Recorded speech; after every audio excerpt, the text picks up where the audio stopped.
નમસ્કાર મિત્રો, તો અમે લઈને આવી ગયા છે ફરી 3 ડેમની માહિતી. દાંતીવાડા ડેમ, સીપો ડેમ અને મુક્તેશ્વર ડેમ. તો વાત કરીએ હવે તારીખ થઈ છે 14/9/2025. સમય થયો છે 9:30. તો વાત કરીએ દાંતીવાડા ડેમમાં પાણીની આવકની, તો સરેરાશ આવક જોવા મળી રહી છે 1808 ક્યુસેક મિત્રો દાંતીવાડા ડેમ, કારણ કે વરસાદ ના હોવાના કારણે આવકમાં વધારો જોવા મળતો નથી. હવે વાત કરીએ સપાટીની, તો 600.45ની સપાટી પોણી પોકી ગઈ છે મિત્રો. અને ભયજનક સપાટીની વાત કરીએ તો 604 છે મિત્રો.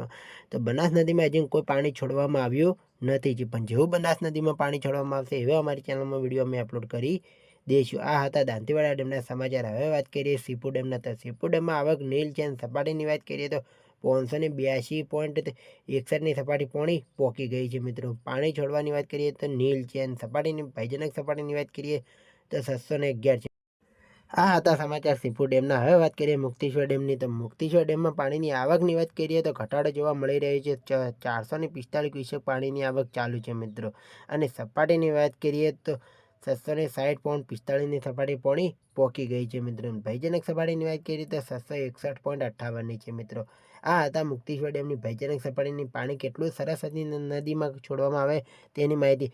તો 250 ક્યુસેક પાણી છોડવામાં આવી રહ્યું છે મિત્રો. અને એક દરવાજો પણ ખુલ્લો છે મિત્રો. આ હતા મુક્તેશ્વર ડેમના સમાચાર. દાંતીવાડા ડેમ, સીપો ડેમ અને મુક્તેશ્વર ડેમ 3 ડેમની માહિતી સારી લાગી હોય તો કોમેન્ટમાં અમને તમે જણાવજો મિત્રો. અને દાંતીવાડા ડેમની પલ પલની અપડેટ અમે અમારી ચેનલમાં હાલતા રહીશું, તો અમને કોમેન્ટમાં જણાવતા રહેજો.